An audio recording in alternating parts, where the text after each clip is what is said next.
بسم اللہ الرحمن الرحیم الحمدللہ رب العالمین الرحمن الرحیم مالک یوم الدین ایاک نعبد و ایاک نستعین صراط الذین انعمت علیہم غیر الضالین آمین رب اشرح لی صدری ویسر لی امری واحلل عقدۃ من لسانی یفقہوا قولی رب زدنی علما۔ جی السلام علیکم انکل۔ جی وعلیکم السلام ورحمۃ اللہ۔ جی آج یہ ہمارا پارٹ 2 ہے of our workshop on personality development and integration of a comprehensive personality G.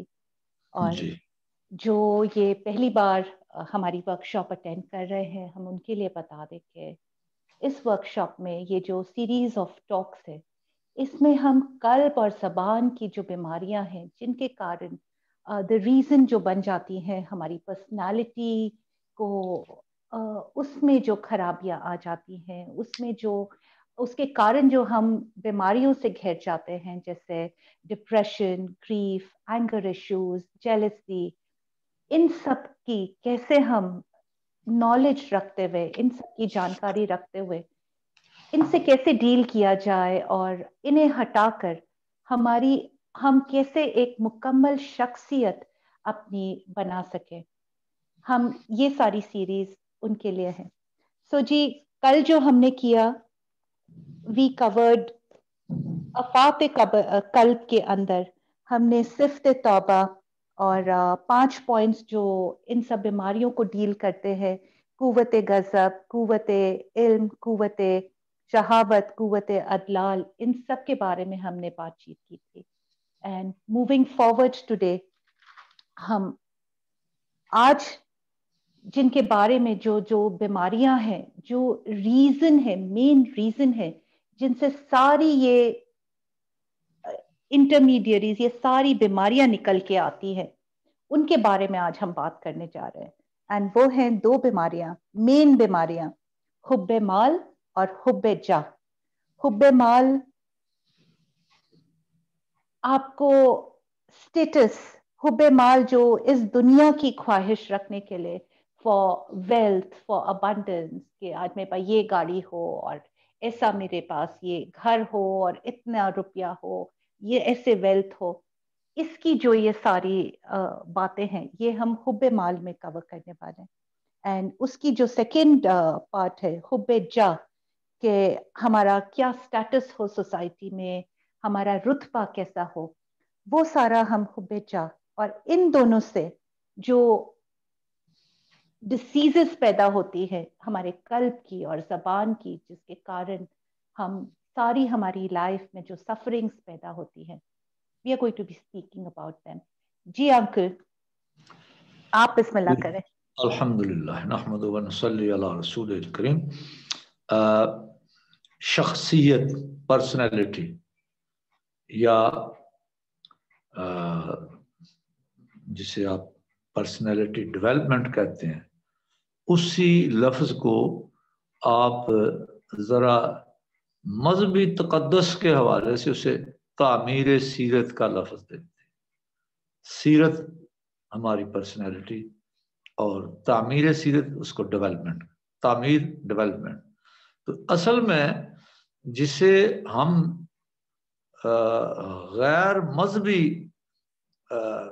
Terminology میں ہم سائنس سمجھ رہے ہیں، وہ سارا بنیادی طور پر دین ہے ہمارا۔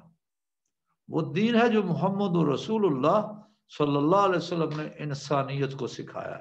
آج نہیں، آج سے 1400 سال پہلے آپ صلی اللہ علیہ وسلم نے یہ دین اس سوسائٹی کو سکھایا جو جانتی نہیں تھی شخصیت ہوتی کیا چیز، اور کوئی روئے زمین پر اس پرسنالٹی ڈیولپمنٹ کی بات نہیں کر سکتا تھا۔ آج تو بھانت بھانت کی بولیاں بولتے ہیں نا سائنس کے حوالے سے۔ اس وقت سائنس کے چیپٹرز خالی پڑے تھے سائنس کی کتابوں میں، کوئی سائنس نام کی چیز تھی ہی نہیں۔ جب محمد رسول اللہ صلی اللہ علیہ وسلم نے انسانیت میں انتہائی مکروہ شکل کی شخصیات کو اعلیٰ ترین شخصیات میں تبدیل کیا، آپ صلی اللہ علیہ وسلم کی صحبت اقدس سے بہترین جرنیل پیدا ہوئے کائنات میں، انہوں نے اپنے نام روشن کیے۔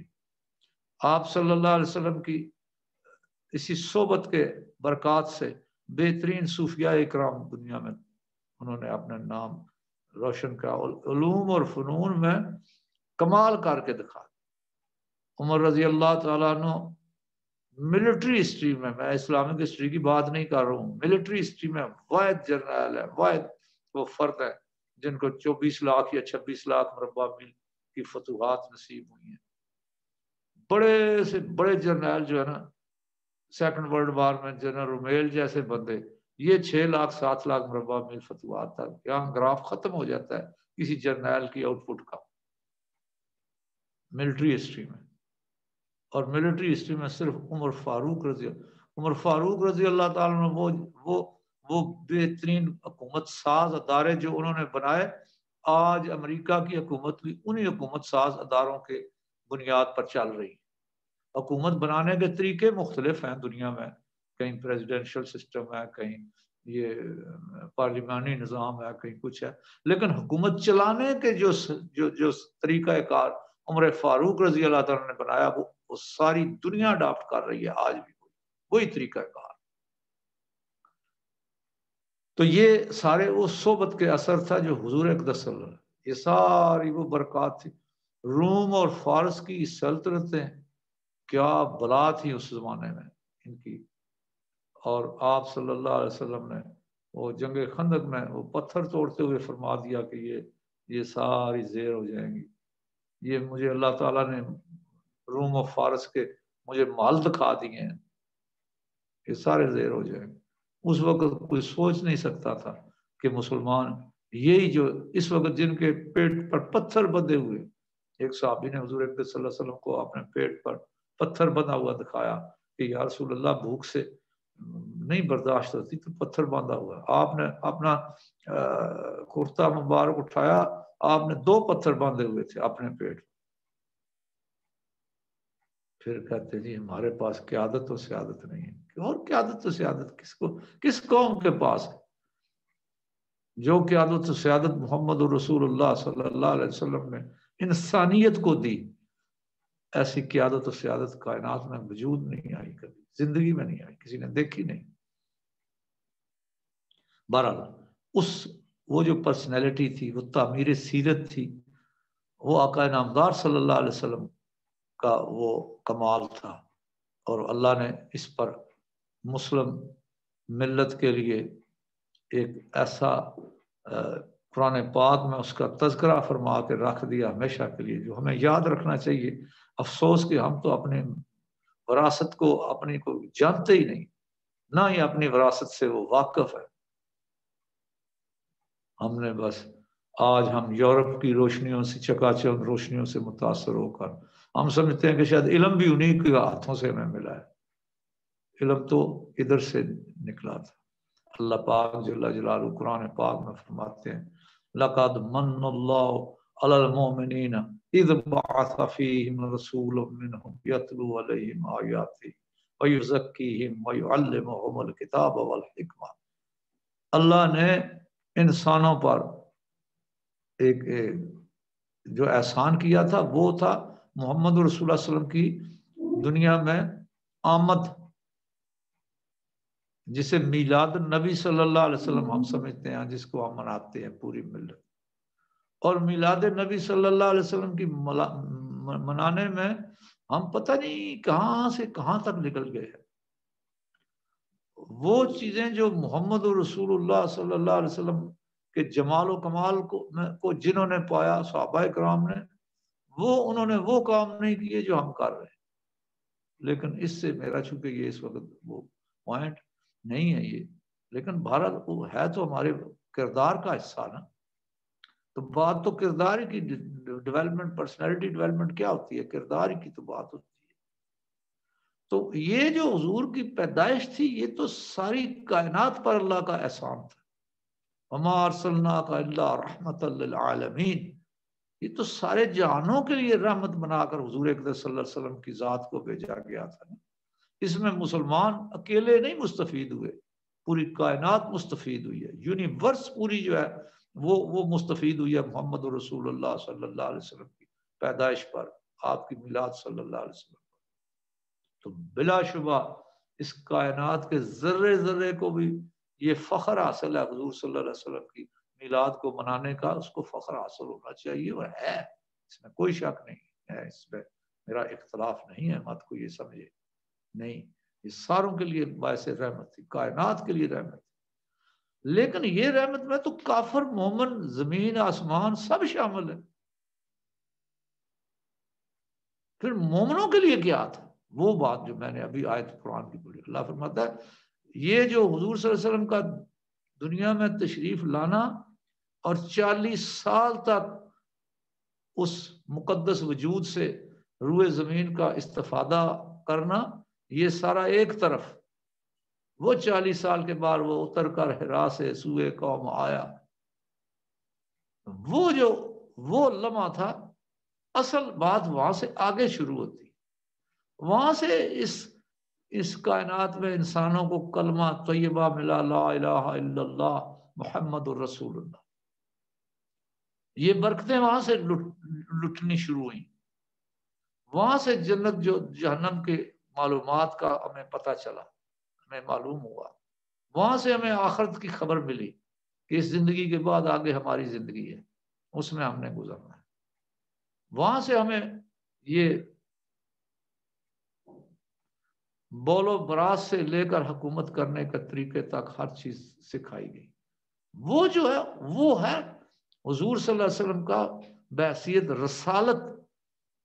اللہ پاک نے جو آپ کو مبعوث فرمایا، لقد من اللہ علی المؤمنین، مومنوں پر اللہ نے اپنی رحمت کی، اپنی شفقت کی انتہا کر دی. کیا انتہا کر دی؟ اذ بعث فی الامیین. وہ ان پڑھ لوگ تھے، وہ معاشرہ تھا. اس ان پڑھ معاشرے میں اللہ پاک فرماتے ہیں میں نے مبعوث فرمایا اپنے رسول صلی اللہ علیہ وسلم. تو مسلمانوں کے لیے باعث فخر میلاد النبی صلی اللہ علیہ وسلم بھی ہے، لیکن اس سے حد ہو گئی جب اللہ نے کہا میں نے حد ہی کر دی احسانات کی کہ بست رسول اللہ صلی اللہ علیہ وسلم وجود میں آئی. اللہ کے نبی نے جا کر اعلان کیا کہ میں تم سب کے لیے اللہ کا انی رسول اللہ علیکم جمیعا، اے تمام جہان کے انسانوں، قیامت تک آنے والے انسانوں، میں تم سب کے لیے اللہ کا رسول. تو محمد رسول اللہ صلی اللہ علیہ وسلم صرف مسلمانوں کے رسول نہیں ہیں، آپ کی باسط رسالت تمام انسانوں کے لیے ہے، قیامت تک کے آنے والے انسانوں کے لیے. کوئی انسان اپنی بے وقوفی سے حضور اقدس صلی اللہ علیہ وسلم کے ساتھ کے دامان رحمت میں نہ آئے اور اس سے انکار کرتا ہے تو وہ تو خود بے وقوف ہے. وہ تو اپنی کج فہمی سے، اپنی غلطی سے مارا جا رہا ہے کہ وہ رحمت اللہ عالمین سے اپنا دامن نہیں جوڑتا، تو اس کی اپنی غلطی ہے. لیکن حضور اقدس صلی اللہ علیہ وسلم کی باسط کائنات کے تمام انسانوں کے لیے ہے. یاد رکھے انی رسول اللہ علیکم جمیعا، میں تم سب کے لیے اللہ کا رسول. تو کوئی روئے زمین پر انسان قیامت تک جو آتا ہے اس کی محمد رسول اللہ صلی اللہ علیہ وسلم کی باسط اور رسالت سب کے لیے. اب محمد رسول اللہ صلی اللہ علیہ وسلم کی باسط اور رسالت کیا ہے، یہ ذرا سنیں نا اس بات کو. اس بات فیہم رسول منہم یتلو علیہم آیاتہ، یہ ان پر اللہ کی آیات تلاوت کر کے ان کو پہنچاتا ہے. یہ قرآن یہ اللہ کی کلام ہے. اللہ مالک الملک تؤتی الملک من تشاء، وہ مالک اور ملک ہے کائنات کا. جتنی کائناتیں ہیں، پتہ نہیں کتنی کائناتیں، یونیورسز کتنی ہیں، ہمیں تو یہ بھی نہیں پتا. آج کے دور کے انسان کو بھی نہیں پتا کہ یونیورسز کتنی ہیں. تخمین ارادہ چیز ہیں، لیکن معلومات وہ حتمی تو نہیں کسی کے پاس. تو وہ حضور اکرم صلی اللہ علیہ وسلم نے جو باسط رسالت میں حضور کا کمال ہے وہ ہے کہ یتلو علیہم آیاتہ، اللہ کی آیات کا. یہ قرآن پاک یہ اللہ کی کلام ہے. یہ اللہ کی کلام ہمیں ملتی ہے محمد رسول اللہ صلی اللہ علیہ وسلم کے واسطے سے. اگر محمد رسول اللہ صلی اللہ علیہ وسلم کو درمیان میں نہ رکھے تو اللہ کی کلام ہمارے پاس پہنچی کوئی. کنیکشن ہی نہیں بنتا. تو یاد رکھیں کہ یہ کلام الہی کو ریسیو کس نے کیا، یہ بھی تو ذرا دیکھیں، اور کیسے کیا. اللہ پاک کا یہ اپنا کلام خود اپنا تعارف کراتا ہے کہ لو انزلنا ھذا القرآن علی جبل لرأیتہ خاشعا متصدعا من خشیۃ اللہ. اگر اللہ کا یہ کلام پہاڑوں پر نازل ہو جاتا، پہاڑ خشیت الہیہ سے ریزہ ہو جاتے، ٹوٹ جاتا وہ. اور ہوا نا وہ موسیٰ علیہ السلام کے زمانے میں انہوں نے کہا تھا نا کہ رب ارنی انظر الیک، میں تجھے دیکھنا چاہتا ہوں. تو اللہ نے فرمایا اس پہاڑ کی طرف دیکھ. اور ادھر تو صرف فلما تجلی، چھوٹی سی تجلی آپ اللہ کی آئی تو وہ دکا وخر موسیٰ صاعقہ، پہاڑ ریزہ ہو گیا، موسیٰ علیہ السلام بیہوش ہو گئے. تو وہ تو صرف تجلی تھی. یہ کلام الہی تو اللہ کی اپنی کلام تھی، اس کے اندر تو وہ نور اور وہ تجلی ہے جو اللہ کی ذات سے، اپنی ذات ہے، اس کے ساتھ اس کا تعلق ہے. اس پر علماء حق نے زندگی اپنی قربان کر دی. یہ جب یہ فتنہ اٹھا کہ قرآن مخلوق ہے،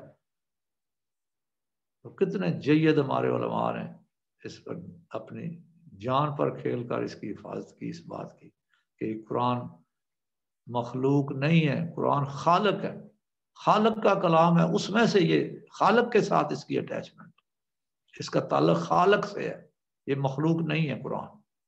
اور لو انزلنا ھذا القرآن علی جبل، پہاڑ پہ تو پھر نازل کہاں ہوا؟ یہ بھی تو ذرا غور کریں نا. نزل علی قلبک لتکون من المنذرین، تاکہ یہ محمد رسول اللہ صلی اللہ علیہ وسلم کے قلب اطہر پر اس کا نزول ہوا ہے. وہ نور حضور اقدس صلی اللہ علیہ وسلم کا قلب اطہر ہی برداشت کر سکتا تھا. اور اللہ نے تخلیق کی، اللہ نے حضور اقدس صلی اللہ علیہ وسلم کو اس ایسے نور سے کیا تھا کہ آپ کا قلب اطہر ہی اس نور کو برداشت کر سکتا تھا.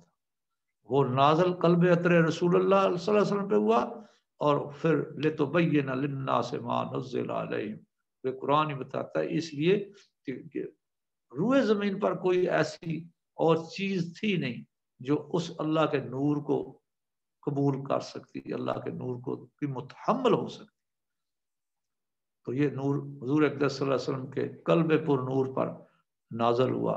لِتُبَيِّنَ لِلنَّاسِ مَا نُزِّلَ عَلَيْهِمْ، تاکہ آپ بیان فرمائے اپنی زبان اقدس سے مخلوق کو، لوگوں کو یہ اللہ کا نور بیان کرے اس کی لسان مبارک صلی اللہ علیہ وسلم.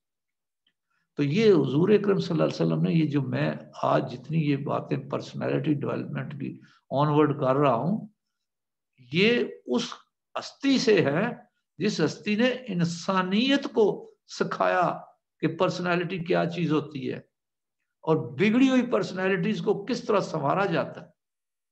کوئی مائی کا لال اس طرز کے معاشرے کو درست کرتا نا، پتہ چلتا. آج بڑے بڑے اسکالرز ہیں، جس کو ہاتھ لگاؤ کہتا ہے جی میں اسکالر ہوں. وہ اسکالر ہو تو یہ جو گرا پڑا معاشرہ ہے اس میں کوئی کمال دکھاؤ نا، اور لوگوں کی اصلاح کر کے دکھاؤ نا. کوئی 50 100 500 1000 لاکھ 2 لاکھ بندوں کو کم از کم ان کی اصلاح کرو، ان کے قلوب پر محنت کرو، ان کے کرداروں کو تبدیل کر کے دکھاؤ. یہ ہے میرے پاس میری جماعت، میں اسکالر ہوں، میں نے یہ محنت کیا اور یہ اتنے لوگوں کے میں نے اصلاح کر کے یہ پیش کیا. یہ ہے مسلمانوں کی سیمپلز ہیں. یہ صرف انہیں عربی پڑھا کے، عربی قواعد پڑھا کے معاشرے میں چھوڑ دو، باقی کرتوت ان کے بھی وہی ہوں جو دوسرے لوگوں کے، تو فائدہ کیا ہوا؟ کیا شلوار پہننے والا، کیا پتلون پہننے والا، کیا داڑھی والا، کیا بغیر داڑھی والا، کردار کے اعتبار سے ایک ہی جب لائن میں ہو. آپ سڑک پر چلے جائیں، ٹریفک میں دیکھیں، پڑھا لکھا ڈرائیو کر رہا ہے گاڑی یا ان پڑھ ڈرائیو کر رہا ہے گاڑی، کھوتی ریڑھی والا ہے یا سائیکل والا ہے، سب کا کردار ایک ہی ہے. سب اپنی کھلی آنکھوں سے دیکھ سکتے. مارکیٹ میں چلے جائیں، کیا داڑھی والا، کیا ماتھے پر محراب بنے ہوئے حاجی نمازی عمرے کرنے ہر سال، کاروبار میں دیکھیں وہی بےایمانی، وہی بدتمیزیاں، وہی غیر معقول انداز جو پورے معاشرے میں کئی، دودھ میں ملاوٹ، گھی میں ملاوٹ، کھانے میں ملاوٹ، دالوں میں ملاوٹ، چائے میں ملاوٹ. یہ ہے میرا اور آپ کا معاشرہ، یہ ہے کردار ان حاجیوں کا، ان نمازیوں کا جو ہر سال عمرے کر کے آتے. میں لاہور میں رہتا ہوں، جہاں شالمیاں اتنی بڑی مارکیٹ ہے، پورے پاکستان کو سپلائی کرتی، جا کر دیکھو ہر دکان پر داڑھی سے جائی کوئی نہ کوئی حاجی نمازی بیٹھا ہو، ذخیرہ اندوزی بھی کر رہا ہوگا، ملاوٹ بھی کر رہا ہوگا، کام تولنا بھی اس نے اڈاپٹ کیا ہوا ہوگا. اللہ ماشاء اللہ ہو سکتا ہے ہو. ہمیں تو کبھی ایسا لوگوں کا وجود اللہ ماشاء اللہ کبھی ملتا ہے کہ کوئی صحیح تولنے والا ہو، کوئی ناپ تول کا صحیح ہو، کوئی اندر چیزیں جو ہے اس نے رکھی ہوئی ہیں صحیح، یا منافع خوری. رمضان آتا ہے پورے ملک میں ہر بندہ دیکھ لے، ہر آنکھ دیکھ سکتی ہے کہ کس طرح مہنگائی کا زور آ جاتا ہے. یہ کاروبار کرنے والے کون لوگ ہوتے ہیں؟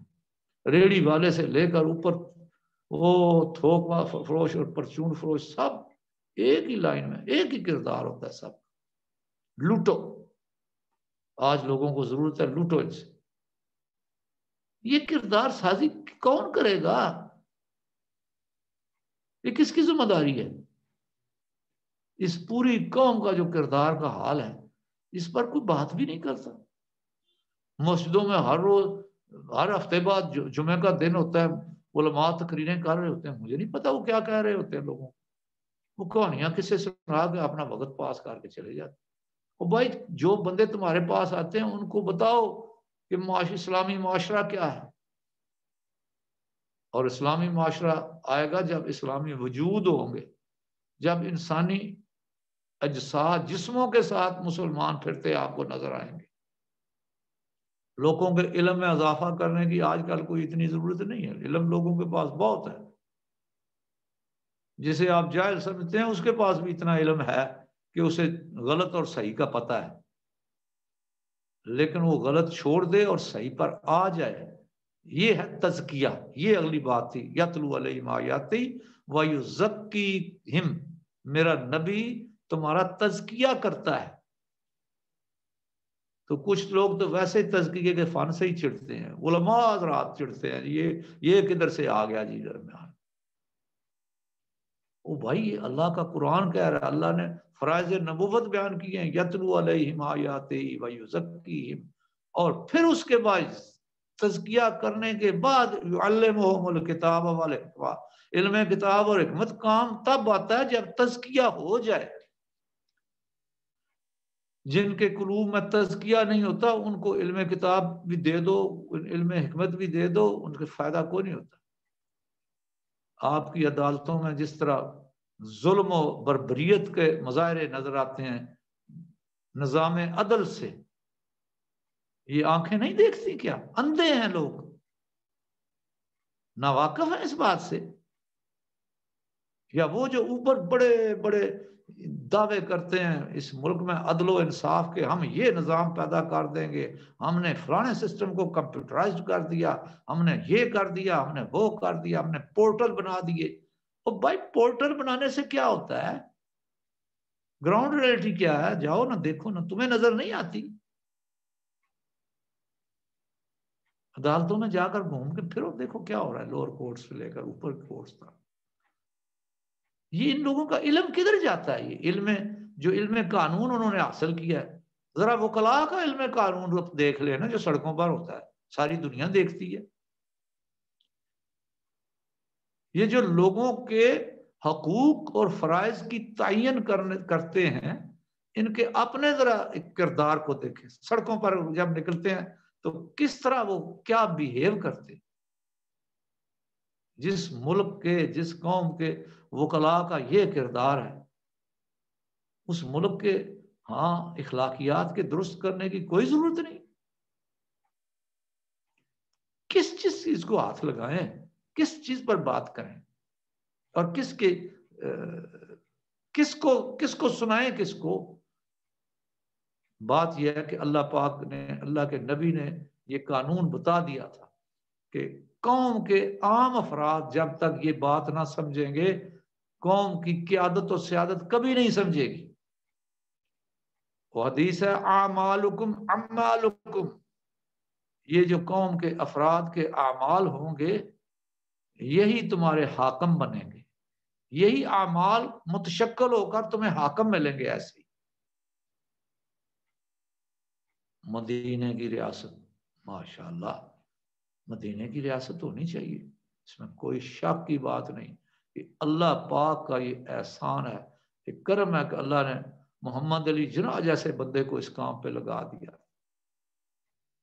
ان کے پیچھے بھی اللہ کے رسول کی وہ برکات تھی. اس کا تذکرہ مولانا شبیر احمد عثمانی کے بیان میں موجود ہے.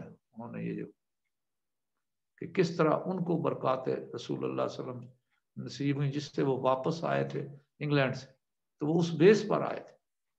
اللہ نے ہم پر بڑا ہی احسان کیا، ملک بھی وہ دیا، ہجرت بھی وہ ایسی سخت ترین ہجرت، ایسی مشکلات سے بری کہ انسانوں کے وجود پڑے ہوئے تھے، گد کھانا چھوڑ گئے تھے. اتنی قربانی مسلمانوں کی اسلام کے لیے، تب یہ وجود میں وجود پذیر ہوا تھا یہ پاکستان.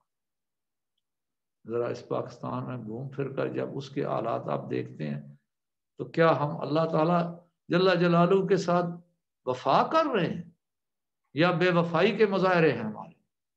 اس لیے میں نے کہا تھا کہ سب سے پہلی چیز جو ہے وہ توبہ ہے، کہ ہم اپنا اور اپنے اللہ کا تعلق اس کو تعین کریں، اپنا اور اپنے نبی صلی اللہ علیہ وسلم کے ساتھ تعلق جو ہے اس کو تعین کریں، اس کو رینیو کریں. جب تک محمد رسول اللہ صلی اللہ علیہ وسلم کی قدموں میں نہیں جائیں گے ہمیں اللہ کی ذات کا تعلق نہیں مل سکتا.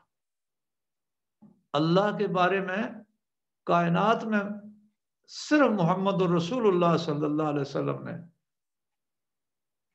بتایا. حضور صلی اللہ علیہ وسلم سے پہلے اس وقت روئے زمین پر کوئی بندہ اللہ کی عظمتوں سے آشنا ہی نہیں تھا، واقف نہیں تھا. وہ کس بات پہ ہوتا ہے، کس پہ ناراض ہوتا ہے، کس طرح اس کی عبادت کو وہ پسند کرتا ہے، کس طرح معاملات کو وہ پسند کرتا ہے، یہ ساری خبریں کہاں سے ملی؟ باسط رسول اللہ صلی اللہ علیہ وسلم اذ بعث فی الامیین. جب نبوت کی باسط شروع ہوتی ہے تو مومنوں کے لیے کمالات کا دروازے وہاں سے کھلتے ہیں. خدا کے لیے یہ جو حضور صلی اللہ علیہ وسلم کی میلاد پر اتنا زور لگاتی ہے قوم، یہ ذرا حضور صلی اللہ علیہ وسلم کی باسط رسالت پر زور لگائے کہ حضور کی باسط ہمارے لیے کمال ہے، ہمارے لیے کامیابی ہے. اس کامیابی میں کیا ہے؟ یہ ساری شریعت مطہرہ جو اللہ کے نبی صلی اللہ علیہ وسلم نے شریعت مطہرہ لوگوں کو سکھائی.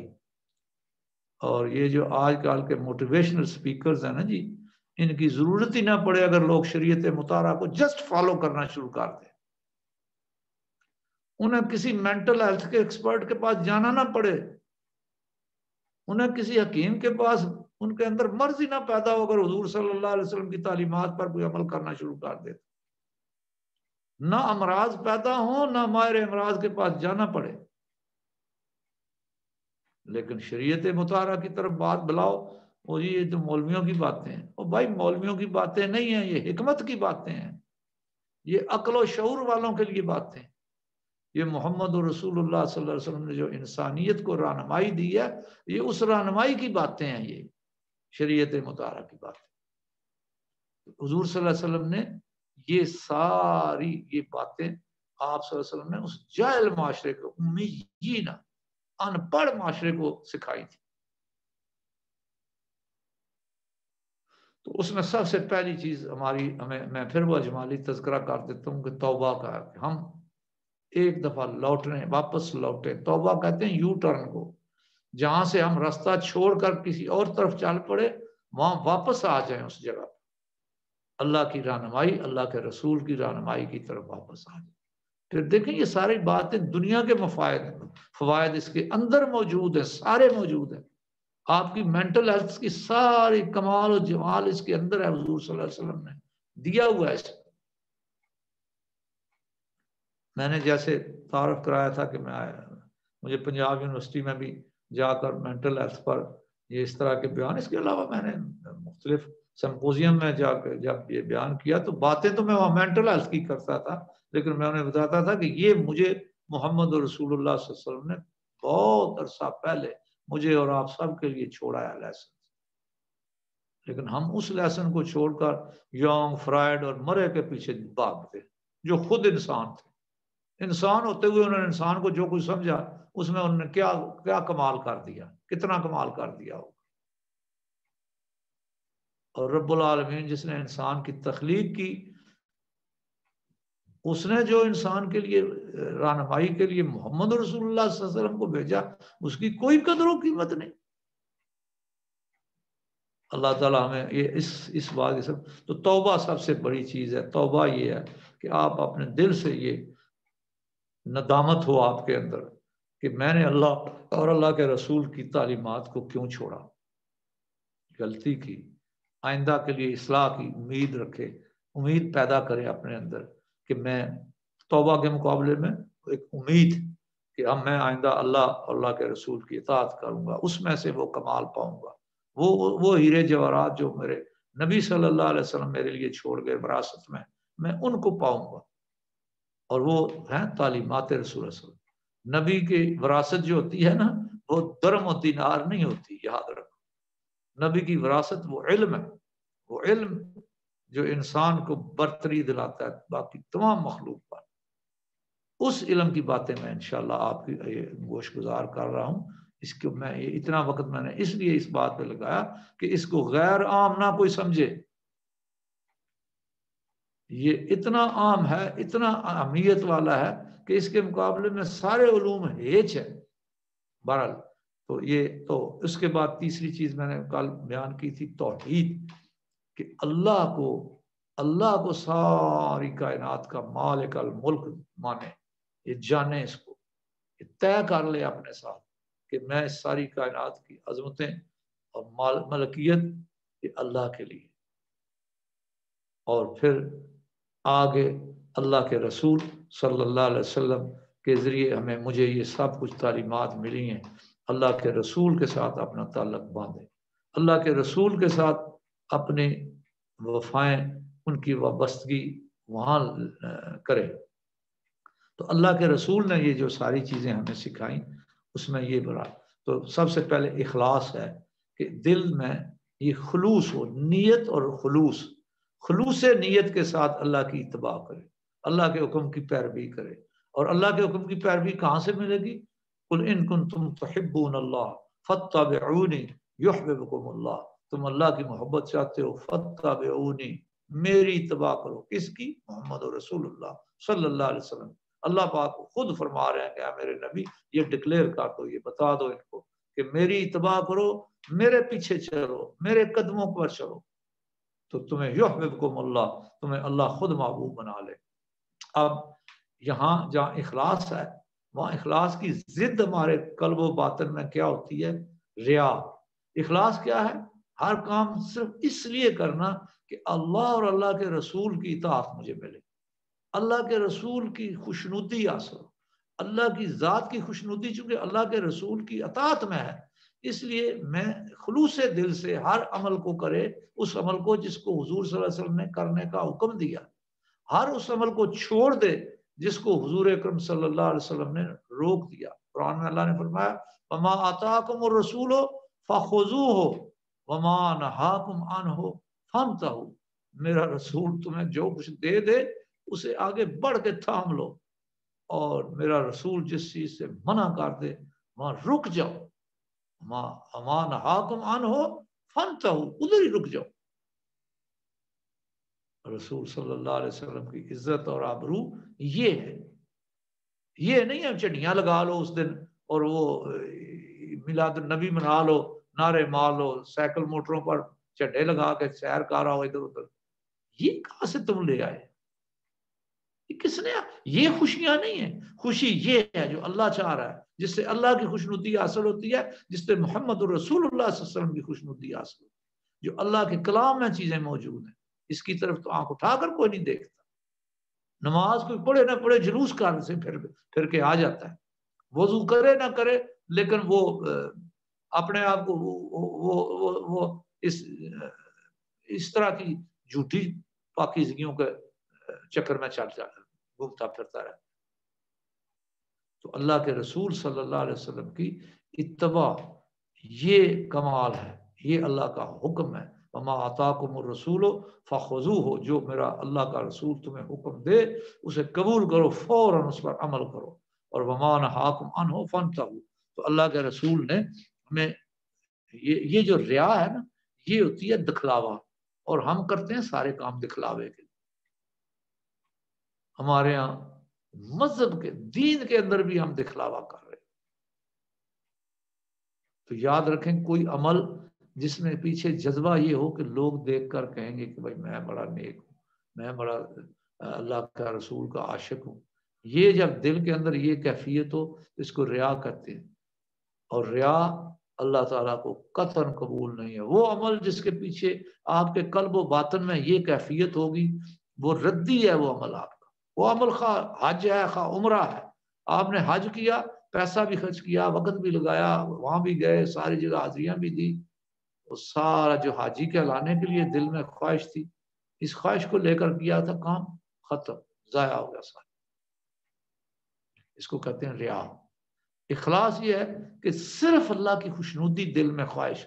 اب یہ معاملہ دل کے اندر ہی اندر موجود ہوتا ہے، لہذا اس کا علم ہونا ضروری ہے ہمیں کہ ریا کیا چیز ہے اور اخلاص کیا چیز ہے۔ ایک اینڈ اخلاص ہے، دوسرا اینڈ جو اللہ کو ناپسندیدہ ہے، جو اخلاق ذمیمہ میں کہیں گے اسے، وہ ہے ریا۔ اخلاق حمیدہ یا اخلاق حسنہ میں جو اینڈ ہے اسے کہیں گے اخلاص۔ ہے یہ نیت ہی دونوں طرف، لیکن یہ نیت آپ کے لیے مفید ہے اور یہ نیت آپ کے لیے مضر ہے۔ تو یہ ہے وہ باطن کی تعلیم، یہ ہے انٹرنل پیوریفیکیشن، یہ ہے تزکیہ جسے کہتے ہیں، جو اللہ کا نبی صلی اللہ علیہ وسلم تمہارا تزکیہ۔ اب یہ باتیں ہمیں کس نے بتائی ہیں؟ یہ اللہ کے رسول نے بتائی۔ اب جی اس کے بعد جہاں ہم نے توحید کا ذکر کیا تو اس کے مقابلے میں کفر اور شرک ہے۔ یہ بھی قلبی کیفیت ہے، توحید بھی قلب کی کیفیت ہے کہ آپ کے دل میں اللہ کی عظمت آ جائے، اور اللہ سے زیادہ کسی کی عظمت آپ کے دل میں آئے نہ۔ یہ ہے لا الہ الا اللہ، یہ اس کا مفہوم ہے۔ کوئی معبود نہیں سوائے اللہ کے، اللہ کے سوا کسی کا دھیان بھی دل میں نہ آئے معبود ہونے کے حوالے سے۔ یہ ہے دل کا لا الہ، یہ ہے زبان کا لا الہ، یہ ہے کہ یہ لفظ لا الہ ادا کرے۔ دل کا لا الہ ہے کہ دل اللہ کو معبود واحد جانے اور اللہ کے سوا کسی کی عبادت کا سوچے بھی نہ۔ اب اس کے ضد یہ اس کی دوسرا سرا جو اخلاق رذیلہ یا اخلاق ذمیمہ جسے کہتے ہیں، وہ ہے کفر اور شرک۔ کفر اور شرک کیا ہے کہ اللہ تعالیٰ جل جلالہ کی عظمت کو کم کر کے اس کی جگہ کوئی اور بھی کہے گا اچھا جی ٹھیک ہے جی اللہ بھی ٹھیک ہے پر فلانا بھی ٹھیک ہے، وہ فلانا ٹھیک نہیں ہے بھائی۔ لا الہ پہلے، اس لیے اسلام میں پہلے لا الہ ہے، کوئی معبود نہیں، پھر الا اللہ ہے، پھر ایک اللہ ہے۔ پہلے ساروں کو زیرو زیرو کرو، پہلے میدان کو صاف کرو، قلب کو تمام بتوں سے باہر کرو، سارے بت قلب سے باہر نکالو، پھر کہو اس میں الا اللہ، صرف ایک اللہ کو اس کے اندر رکھو۔ اگر دل میں صرف ایک اللہ بیٹھے اور باقی سارے نکل جائیں، مراقبہ احدیت بھی کہتے ہیں۔ یہ صوفیاء جو ہے یہ انٹرنل پیوریفیکیشن کے ماہر ہے، یہ یہی کام کرتے ہیں جو قرآن اور حدیث میں لکھا ہوا ہے، کوئی نئی باتیں نہیں ہوتی ان کی۔ ہاں جو لوگ جنہوں نے اس کی تصوف کی شکل بگاڑ رکھی ہے ان کا تو پھر اللہ ہی حافظ ہے، وہ کیا کرتے ہیں اور کیا نہیں کرتے۔ اس کے میں نے پہلے یہ عرض کیا تھا، جو ہم کرتے ہیں ہم سے وہ سوال کیا جائے، جو ہم نہیں کرتے دوسرے کرتے ہیں ان کا سوال ان سے جا کر کریں۔ ہمارے سر پر نہ تھوپیں ان لوگوں کی وہ بدعتیں اور ان کی غلاظتیں جو وہ تصوف کے نام پر لوگ کرتے ہیں۔ جو یہ قبروں پر چڑھاوے چڑھا رہے ہیں، قبروں پر ناچ اور گانے اور طرح طرح کے تماشے بنا رہے ہیں، یہ ہمارا کام نہیں، ہم اسے تصوف نہیں سمجھتے۔ تصوف یہ ہے جو اللہ کے نبی نے پیش کی، یتلو علیکم آیاتہ ویزکیکم، تمہارا باطن کا تزکیہ کر، تمہارے باطن کے اندر جو کفر و شرک ہے وہ نہ رہے، اس کے اندر توحید آ جائے، وَإِلَٰهُكُمْ إِلَٰهٌ وَاحِدٌ، تمہارا دل پکارے، تمہارا دل اس بات کو تسلیم کر لے، تمہارے دل کے اندر وہ کیفیت بن جائے کہ وہ الہ واحد کے سوا کسی کو معبود نہ جانے۔ اب آ گیا آگے مزید کہ ایک چیز ہے جس کو کہتے ہیں، جیسے آج تذکرہ ہوا کا، میں اب اخلاق ذمیمہ کی طرف آتا ہوں، ان برائیوں کی طرف آ رہا ہوں، ان غلاظتوں کی طرف آ رہا ہوں جو میرے اور آپ کے قلب میں آتی ہیں، کیونکہ قلب کو پہلے صفائی کریں گے تو اس میں کوئی خوبصورت چیز ڈیکوریٹ کریں گے نا۔ گندی جگہ میں ڈیکوریشن پیس نہیں رکھے جاتے، یہ ڈیکوریشن اور غلاظت یہ دو مختلف ہیں، اور ہمیشہ اس کا اصول یہ ہوتا ہے پہلے غلاظت کو ہٹایا جائے۔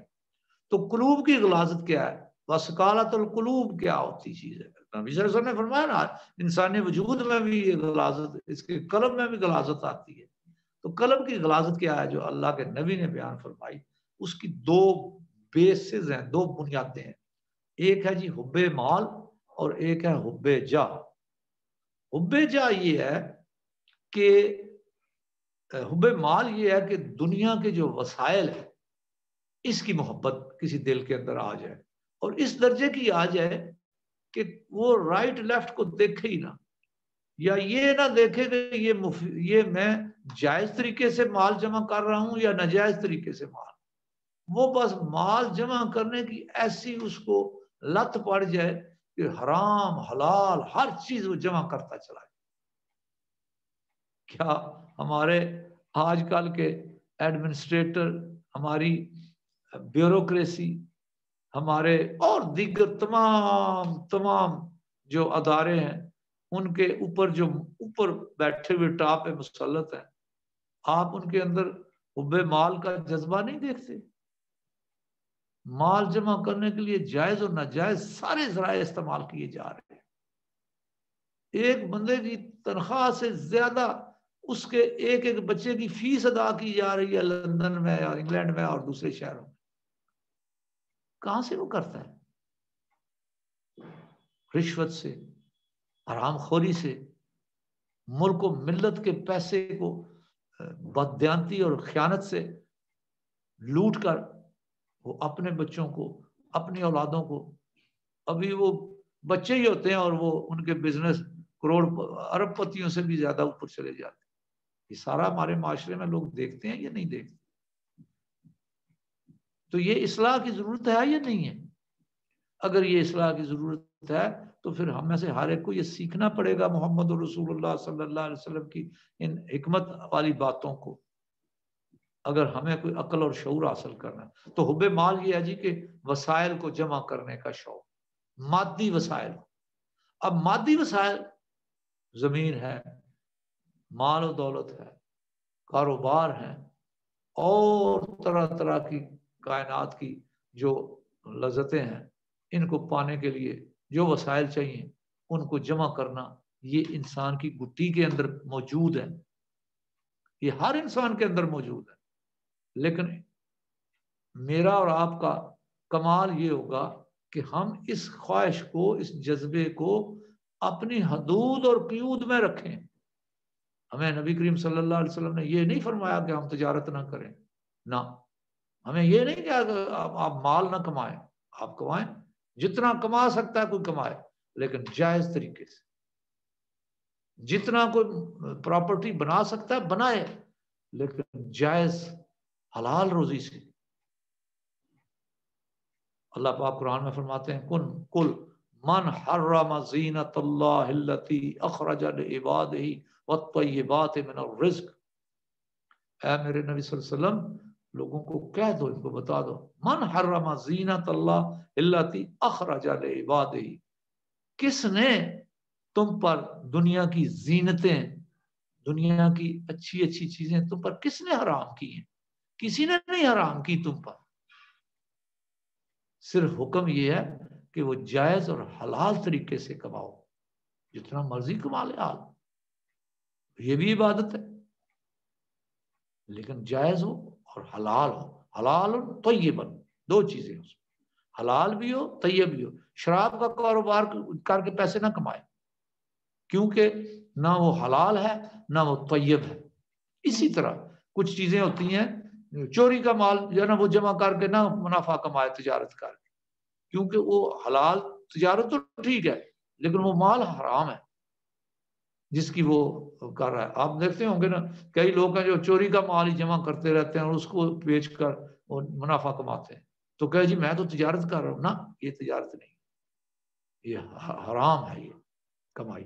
تو حلال کمائی کمائے، جتنا کما سکتا ہے کمائے، اچھی گاڑی لے ٹھیک ہے لے، اچھے اچھے گھر بنائے، گھر میں رہے، اللہ کے نبی نے منع نہیں کیا، اللہ نے منع نہیں کیا، لیکن حلال طریقے سے، حرام طریقے سے۔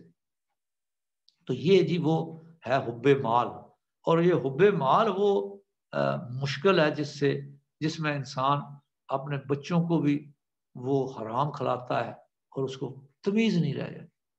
وہ یہ نہیں جانتا کہ یہ جو میں مال حرام اپنے بچوں کو کھلا رہا ہوں، ان بچوں کے وجود کا جب حصہ بنے گا تو یہ جنت میں جائیں گے یا جہنم میں جائیں گے، یا یہ جنت کی سوچیں گے اور جنت کی طرف ایفرٹ کریں گے یا جہنم کی طرف جائیں گے، یقیناً وہ بھی ادھر ہی جائیں گے۔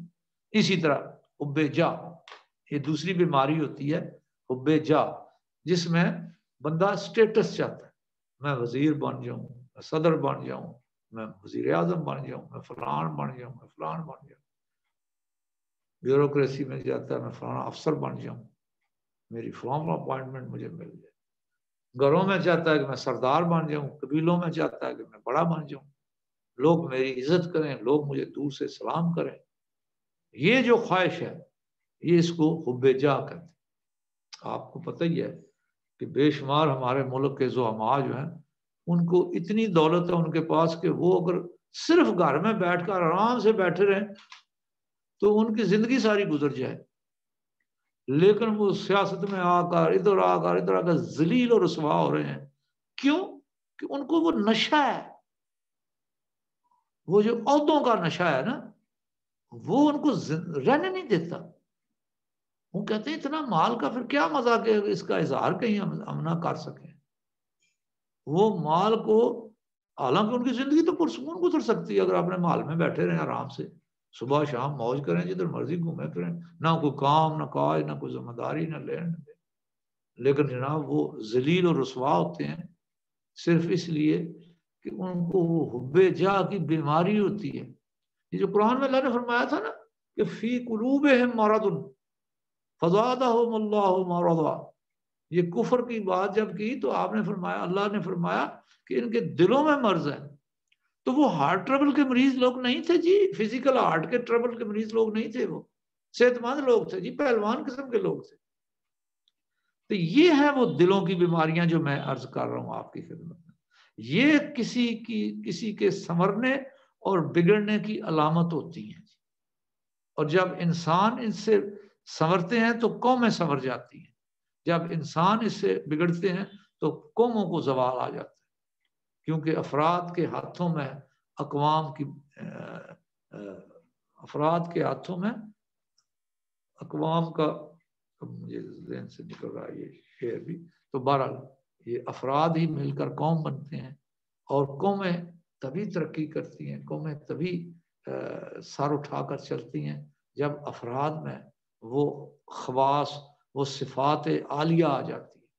جب قوموں کے اندر صفات نہیں رہتی، آپ دیکھ لیں جسے ہم عالم کفر کہتے ہیں، جسے ہم کہتے ہیں یہ سب جہنم میں جائیں گے، ان کی پس خوردہ ہم کھانے کے لیے ہر کوئی باہر جاتا ہے، یورپ میں جاتا ہے، امریکہ جاتا ہے۔ کیوں جاتے ہیں ہم؟ صرف تر لقمے کے لیے ہم جاتے ہیں ادھر۔ ہاں جو لوگ تعلیم حاصل کرنے جاتے ہیں، علم کے لیے جاتے ہیں، ان کے لیے جانا جائز ہے، یا وہ لوگ جو صرف تبلیغ کرنے کے لیے جائیں، ان کفر کو اسلام، دو ریزنز کے علاوہ عالم کفر میں جانا یہ خود حرام فعل، یاد رکھیں. تعلق میں کے لیے آپ عالم اسلام سے عالم کفر میں نہیں جا سکتے. ہاں عالم کفر سے عالم اسلام میں آپ کا آنا جو ہے یہ ضروری ہے. قرآن میں اللہ پاک نے فرمایا نا، وہ جب ایک بندے کا تذکرہ ہے کہ بھائی اس کو کہا جائے گا بھائی تم کیا دنیا میں چاخ مارتے رہے، کیا کرتے رہے، قالوا كنا مستضعفين في الارض، کہیں گے ہم کیا کرتے، ہم تو وہاں بڑے کمزور تھے، وہاں قانون اور تھا، وہ لوگ بڑے اس طرح تھے، وہاں کے جو صاحب اقتدار تھے وہ ڈاڑے تھے، وہ مضبوط تھے، وہ ہمیں دین پر چلنے نہیں دیتے تھے.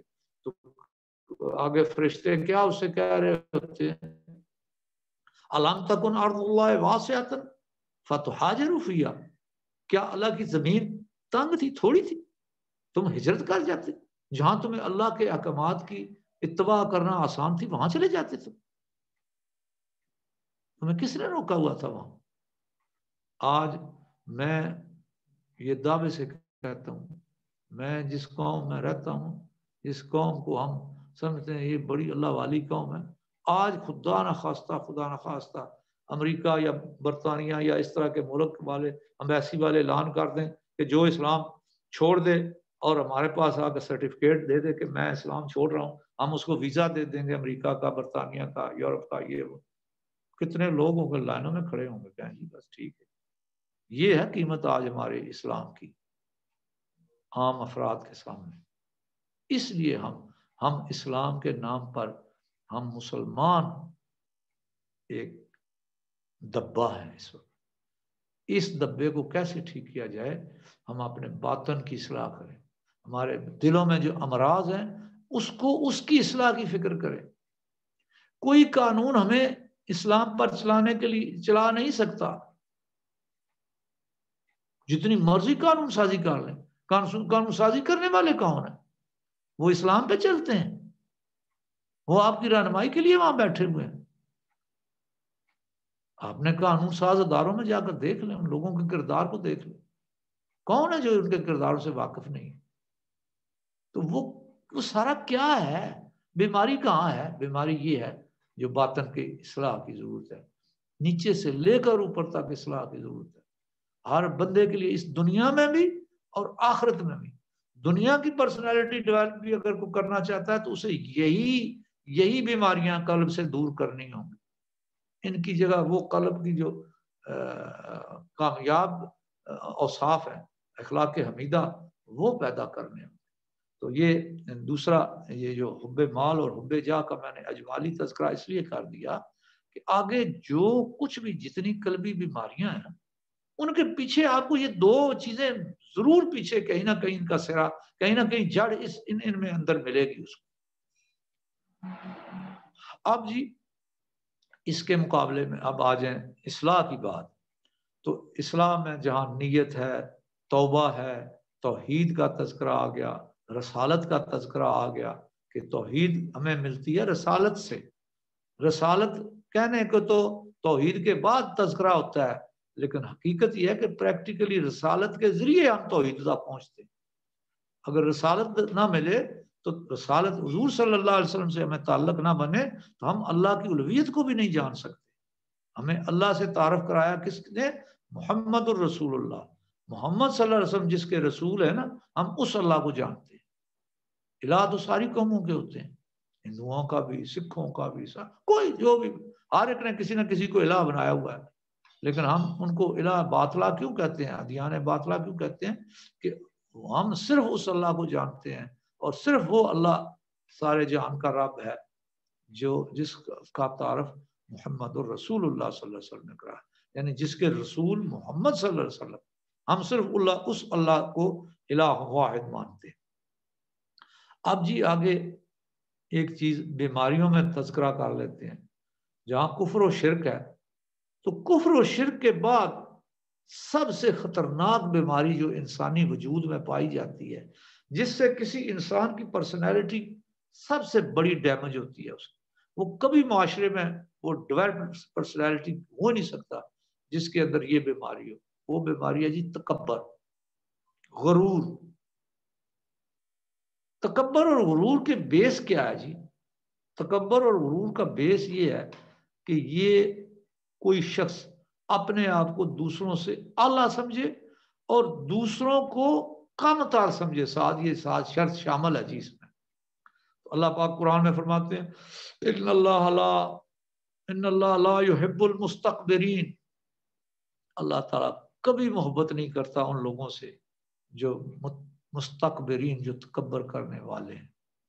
تو جو تکبر کرنے والا بندہ ہے اس کی اللہ سے کبھی اللہ تعالیٰ اس سے محبت نہیں کرتا. اور اللہ تعالیٰ جس سے محبت نہ کرے اسے اللہ کی محبت کبھی نصیب نہیں ہوتی. کیونکہ قرآن میں اصول ہے یحبہم ویحبونہ. اللہ محبت کرتا ہے جس سے تو تب اس کو توفیق ملتی ہے کہ وہ اللہ سے وہ محبت کرتا ہے. یحبہم، پہلے اللہ محبت کرتا ہے پھر وہ انسان کے دل میں اللہ کی محبت پیدا ہوتی ہے. نبی کریم صلی اللہ علیہ وسلم نے تکبر کے بارے میں ایک ہی حدیث بیان کر دیتا ہوں. آپ صلی اللہ علیہ وسلم نے فرمایا کہ جس کے دل میں رائی کے برابر بھی تکبر ہوگا وہ جنت میں نہیں جائے گا، کبھی نہیں جائے گا جنت میں. یاد رکھ، یہ تکبر وہ بیماری ہے جس کا شکار ہوا ابلیس. ابلیس کان من الجن، جنات میں سے تھا. اللہ کی اطاعت کی ہزاروں سال، اللہ نے اس کی اپنی اس اطاعت کے نتیجے میں ترقی پاتے ہوئے وہ فرشتوں کا سردار بن گیا، بے پناہ علوم کا مالک تھا. اس کے سامنے آدم علیہ السلام کا مٹی سے وجود بنایا گیا، اس میں اللہ پاک نے روح پھونکی، فقعوا لہ ساجدین، حکم ہوا کہ سجدہ کرو سب کو. سب نے فسجد الملائکۃ اجمعون، سب نے سجدہ کیا، سب نے مل کر آدم علیہ السلام، الا ابلیس، ابلیس نے نہیں کیا. کیوں نہیں کیا؟ پوچھا بھائی کیوں، کس بات سے تو نے یہ حکم نہیں مانا اللہ کا؟ تو ابلیس نے آگے سے جواب دیا کہ اللہ تیری عظمتوں کو تو میں ساری زندگی ہو گئی سلام کرتا ہوں اور تیری عظمتوں کے سامنے تو میں سر بے سجود ہوں ہمیشہ، لیکن اس کے سامنے میں کیسے سجدہ کروں؟ انا خیر منہ، میں اس سے بہت بہتر ہوں. خلقتنی من نار وخلقتہ من طین، مجھے تو آپ نے آگ سے پیدا کیا اور یہ تو میرے سامنے ابھی مڈ سے اور کیچڑ سے بنایا گیا. تو اللہ تیرا تو حکم ماننے کے لیے ہر لمحے تیار ہوں، پر اس کو میں کیوں سجدہ کروں؟ اس بیوقوف نے یہ نہیں جانا کہ یہ حکم کون دے رہا ہے. تم نے تو حکم کی پیروی کرنی ہے نا، تم نے اس کی تو کوئی پیروی نہیں کی. لیکن اس نے کہا کہ نہیں، انا خیر ہوں. اس میں وہی بات، دو باتیں جو ایک میں بہتر ہوں اور دوسرا یہ کام تر ہے. خلقتنی من نار خلقتہ من طین. اور علم کی جہاں بات تھی وہ سارا علم کدھر چلا گیا؟ آپ یہ علم کی بات اللہ نے انسانوں کے لیے بھی قرآن میں فرمائی ہوئی ہے. بے شمار ایسے علم والے ہیں کہ جن کی مثال اللہ نے فرمایا مثل الذین حملوا التوراۃ کمثل الحمار یحمل اسفارا. یہ تورات کا علم بہت بڑی کتاب تھی تورات، اور اس کا علم جاننے والے بے شمار تھے حضور کے زمانے سے پہلے. تو اللہ پاک نے فرمایا کہ ان لوگوں کی جن کو تورات کا علم دیا گیا، ان کی مثال ایسے ہے کمثل الحمار یحمل اسفارا، یعنی جیسے گدھے کے اوپر کتابیں لاد دی جائے. یعنی گدھے کے اوپر آپ کتابیں لاد دیں تو گدھا کوئی صاحب علم تو نہیں بن جاتا. اسی طرح وہ لوگ جو علوم حاصل کر لیتے ہیں لیکن ان کے دلوں میں وہ علم جو ہے کیفیت کی صورت میں نہیں آتا. اب یہ علم ہونا میرے آپ کے، اس کو سمجھنا چاہے میں اور آپ سمجھنا چاہے تو اس طرح کہ میرا اور آپ ہر مسلمان جو ہے اس کے علم میں یہ بات ہے کہ قیامت واقعہ ہوگی، اس کے علم میں یہ بات ہے کہ قیامت کے دن حساب کتاب ہوگا، اس کے علم میں یہ بات ہے کہ اللہ پاک خود مالک یوم الدین، فیصلے کے دن مالک اللہ خود ہے اور اپنے علم کی بنیاد پر ہم سے مواخذہ کرے گا، ہمارا حساب کتاب کرے گا. تو پھر اگر یہ سارا علم ہے تو ہم سب برابر ہیں. تو کیا اس علم کے بعد اللہ کے حکم کی نافرمانی کرنا یا وہ حرام کمائی لے کر وہاں جا کر اللہ کے سامنے حساب کے لیے کیسے کھڑا ہوگا؟ کیا اللہ کو جواب دے گا؟ علم تو اس کا ہے لیکن کیفیاتی علم نہیں ہے. اس کو وہ اس کے قلب و باطن میں اس کی وہ کیفیت نہیں بنی وہ اس علم کے مطابق. اس کو یہ بھی نہیں پتہ، یہ بھی شک ہے کہ پتہ نہیں قیامت ہوگی یا نہیں ہوگی. اگر شک نہ ہوتا تو کبھی غلطی نہ کرتا. اور قیامت میں اللہ تعالیٰ یہی فرمائیں گے کہ یہ پکڑو اپنی کتاب، کفا بنفسک الیوم علیک حسیبا، اپنی اس کتاب میں اپنا جو کچھ تم دنیا میں کرتے رہتے یہ تو میرے فرشتوں نے لکھ کر رکھا ہوا ہے. اب دیکھ لو اس میں سے کوئی چیز غلط لکھی ہے تو بتا دو. اگر وہی کچھ ہے جو تم نے کیا ہے تو اب تم اپنا حساب خود ہی کر لے. کفا بنفسک الیوم علیک حسیبا، حساب کتاب کی ضرورت ہی کوئی نہیں، تجھے خود پتا ہے یہ تم نے کیا ہوا ہے، لکھا ہوا وہ کچھ ہے جو تم نے کیا ہے، تو اب اپنے کیے کا حساب خود ہی کر لو. تو یاد رکھیں یہ جو یقین ہے یہ کیفیت قلبی ہے. ایمان جسے کہتے ہیں یہ یقین کی کیفیت ہے. ان علوم کی جو علوم کتاب اللہ میں ہیں ان کو کیفیت کی شکل میں، یقین کی کیفیت کی شکل میں قلب و باطن میں ہونا، اسے ایمان کہتے ہیں. ایمان جو ہے یہ کیفیاتی بات ہے، یہ قلب و باطن کی کیفیت ہے. اچھا جی، اب آگے بات آ گئی کہ بھائی اللہ تبارک و تعالیٰ جل جلالہ نے اس تکبر کے بارے میں یہ فرمایا کہ بھائی اس کا کوئی شخص جو ہے اس کو نقصان کیا ہوگا.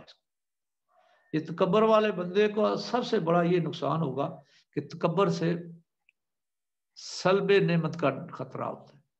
جس نعمت پر وہ تکبر کر رہا ہوتا ہے نا، اکثر یہ ہوتا ہے کہ وہ نعمت اس سے اللہ پاک اس کو سمجھانے کے لیے یا اللہ پاک کبھی کبھی اس کو سکھانے کے لیے وہ نعمت سلب کر لے.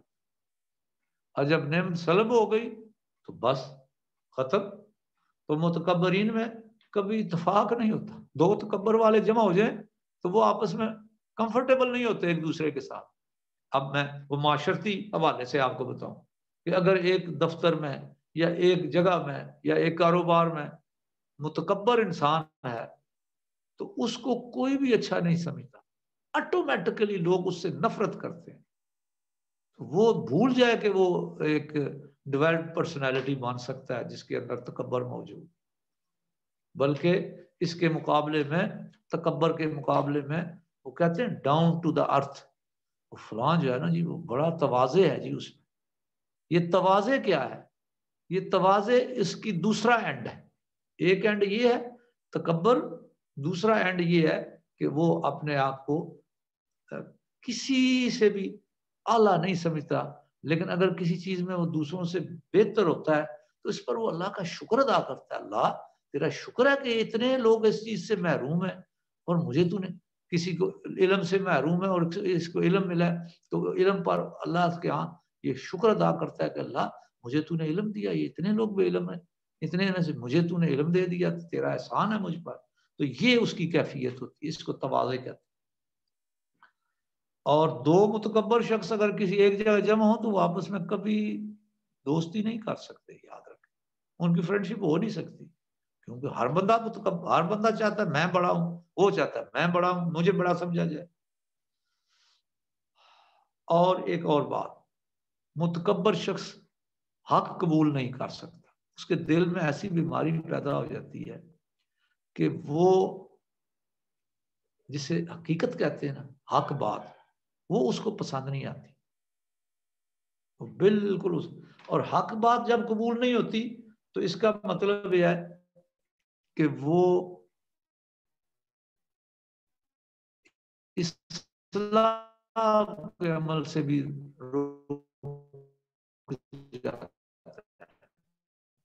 یعنی اگر کوئی اس کے اندر عیب ہو تو اس کی اصلاح کی خواہش ہی نہیں پیدا ہوتی. صفات تو وہ بن سکتی. برائی کے لیے نکلنا ضروری تبھی نکلتی تب ہی ہے کسی کی جب وہ برائی کو برائی سمجھے گا. جب وہ اپنے اندر کی برائی کو برائی نہیں سمجھتا تو اصلاح کیوں کرے گا؟ تو متکبر شخص کی اصلاح کبھی نہیں ہوتی، پکا ہو گیا وہ تباہی. تو یہ ایک اس میں مشکل ہو جاتی ہے. تو تکبر کا توڑ تو جی وہ اللہ پر ایمان ہے، اللہ پر اعتبار ہے، اللہ پر اعتماد ہے، اللہ کے نبی کی تعلیمات ہیں، اور اللہ کی یاد. اللہ کی یاد تو ساری بیماریوں کا علاج ہے نا. یہ تو میں انشاءاللہ اینڈ پر اس پر بات کروں گا. ذکر الہی کس طرح ساری قلبی بیماریوں کا حل لیے. الذین آمنوا وتطمئن قلوبهم بذکر اللہ. ایمان والے وہ ہیں جن کے دل مطمئن ہوتے ہیں اللہ کے ذکر سے. الا بذکر اللہ تطمئن القلوب. خوب جان لو دلوں کا اطمینان ہے ہی اللہ کے ذکر میں. تو یہ جو انگزائٹی والے لوگ ہیں، ڈپریشن والے لوگ ہیں، یہ تو جان لیں اس بات کو کہ صرف اللہ بے ذکر خوب. اللہ فرماتا ہے خوب، اللہ کے نبی نے فرمایا خوب جان لو. اللہ تعالیٰ نے بھی قرآن میں فرمایا خوب جان لو اللہ بے ذکر اللہ تطمئن القلوب. اطمینان قلب صرف اللہ کے ذکر میں، اس کے علاوہ کوئی دوسری چیز ہے ہی نہیں ہے. جب بیماری کا دوسرا کوئی الٹرنیٹ دوا ہے ہی نہیں تو پھر جو نہیں اس طرف آئے گا وہ اس میں رہے گا. پھر جائے ڈاکٹروں کے پاس، جا کے پیسے دے ان کو، ساری زندگی پیسے دیتا رہے، دوائیاں کھاتا رہے، ٹرنکلائزر لیتا رہے، اور اپنی صحت کو بھی برباد کرے، اپنا وقت بھی برباد کرے. تو اس کے پاس تو یہی الٹرنیٹ ہے دوسرا، اس کے سوا کچھ نہیں. تو یہ جو انگزائٹی ہے، یہ جو ڈپریشن ہے، یہ ساری چیزیں یہ قلب سے تعلق رکھنے والی بیماریاں ہیں.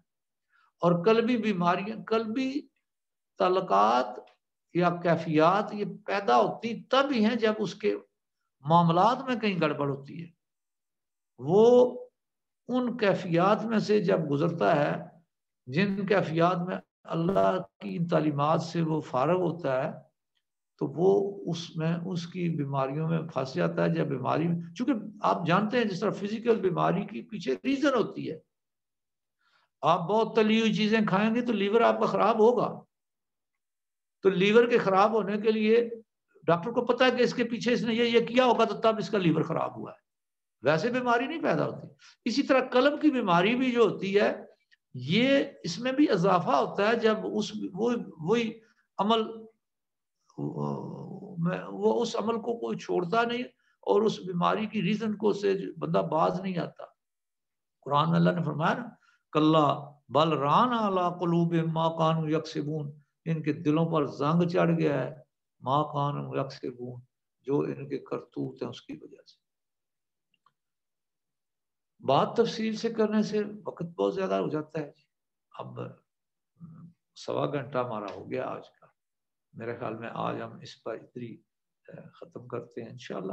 وہ نہیں باقی پھر چیزیں ڈسکس کر لیں. جی ہمارے کویشچن ہے جی کہ اس کے لیے کیا کیا جائے کہ توقع یہ ایگو جو ہے یہ دور ہم کر سکے. اس کے لیے what can we do؟ میں تو ساری جملہ جتنی بیماریاں ہیں نا سب کا حل میں نے آپ کو بتا دیا کہ یہ بیس یہ ہے کہ ہمارا اللہ سے تعلق بن جائے. اب اللہ کا تعلق ہمیں نہیں مل سکتا محمد الرسول اللہ صلی اللہ علیہ وسلم کی غلامی کے بغیر. اگر حضور صلی اللہ علیہ وسلم کی تعلیمات مبارکہ کو اور حضور صلی اللہ علیہ وسلم کی برکات مبارکہ کو اگر ہم پا لیں تو ہمارا اللہ سے تعلق ٹھیک ہو جاتا ہے. اللہ سے تعلق ٹھیک ہو جائے تو کوئی بیماری قلبی بیماری آپ کی رہ نہیں سکتی.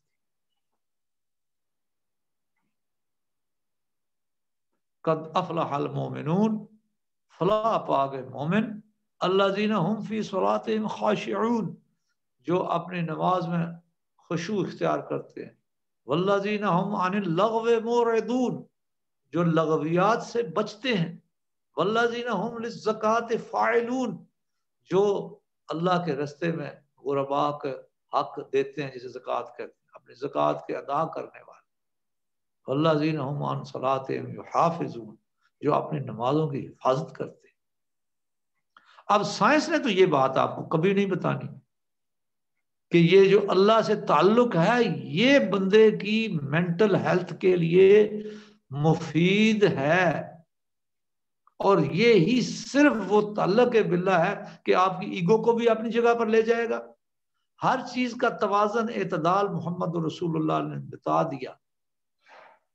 ابھی تو میں نے وہ حسد بغض کینہ ریا تکبر ہی بات کی ہے. باقی یہ چیزیں جب بیان کروں گا تو یہ بھی آپ کو اور زیادہ سمجھ آئے گی کہ یہ ساری چیزیں کس طرح آپ کی پرسنالٹی کو ڈیمیج کس طرح کرتی، اور یہ ان کے ہوتے ہوئے پرسنالٹی ڈیولپ ہو ہی نہیں سکتی. یہی وہ ریزنز ہیں جن کے ذریعے سے پرسنالٹی ڈیولپ ہوتی ہے، اور یہی وہ ریزنز ہیں جن کی وجہ سے پرسنالٹی جو خراب بھی ہوتی ہے. تو مفید چیزیں آج جو میں نے طرز اب تک کر دیا وہ ہے نیت ہے، اخلاص ہے، توبہ ہے، توحید ہے، رسالت پر ایمان ہے، اور اس کے علاوہ جو آگے ادھر دوسری طرف بیماریاں کا تذکرہ ہے، اس میں ریا آ گیا، تکبر آ گیا، کفر آ گیا، شرک آ گیا.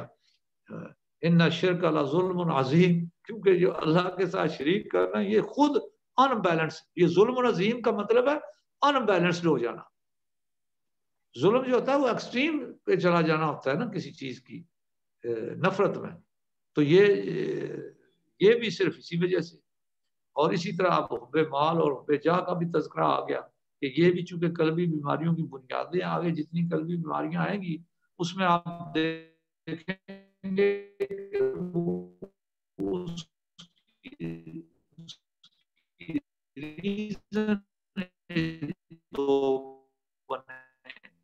جی انکل آپ کی وائس بریک ہو رہی ہے. مال اور بیجا یہ بیماری کا اصل سبب یہ ہے.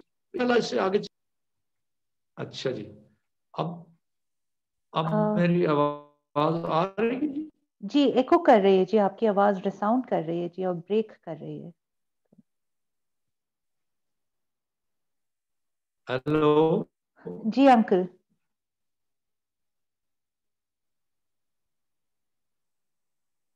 ہلو. شیر اٹھائیے.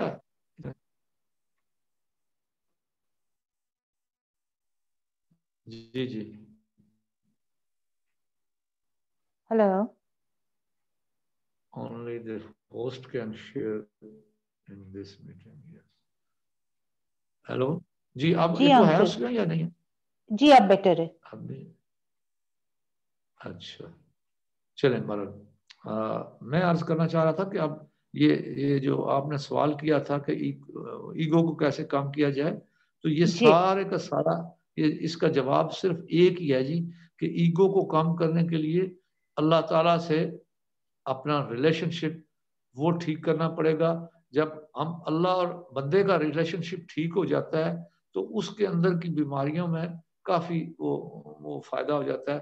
اور اس کو ٹھیک کرنے کا طریقہ وہ میں جو بتا چکا ہوں ذکر الہی ہے. اللہ کا ذکر کیا جائے، اللہ کا ذکر اس طرح کیا جائے کہ دل تک وہ دل کو متاثر کرے. وہ ذکر جو دل کو متاثر نہ کرے، اس کا مطلب ہے اس میں کہیں کمی رہ جاتی ہے، کوئی غلطی رہ جاتی ہے. جس طرح کہ بھئی اللہ اذا ذکر اللہ واجلت قلوبہم، قرآن میں جیسے فرمایا نا کہ انما المؤمنون، مومن وہ ہیں جب وہ ذکر کرتے ہیں، اللہ کا ذکر کرتے ہیں تو ان کے دلوں میں جلا پیدا ہو جاتا ہے. تو وہ ذکر کیا جائے جس ذکر کا آؤٹ پٹ یہ ہو کہ قلب میں جلا پیدا ہو جائے. تو یہ جو ابھی ہم انشاءاللہ اس کے بعد ذکر قلبی اور ذکر خفی کریں گے، یہ ذکر خفی یہ ذکر قلبی اصل میں یہ قلب کی بیماریوں کا حل ہے. چونکہ یہ ذکر قلبی ہی ہے، یہ دل ہی کو ٹھیک کرنے کی دوا ہے. تو اس کو آپ کی سمجھ میں آئے یا نہ آئے، میں تمام سے درخواست کروں گا اب آپ سے کہ وہ یہ ذکر کر کے دیکھیں اس کی لذت کو.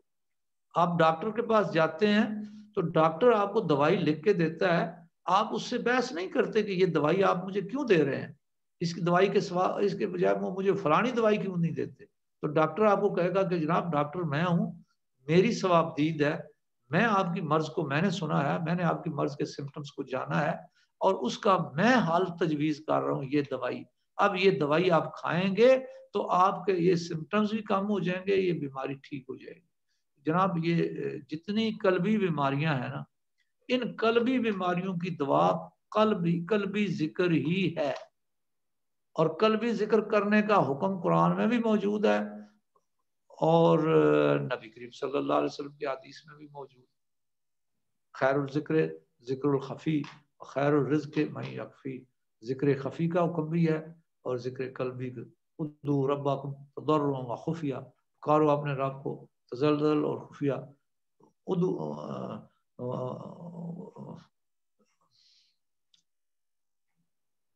اور جنرل بات تو ہے ہی ہے، فرمایا کہ فاذکرونی اذکرکم، تو مجھے یاد کرو میں تمہیں یاد کروں.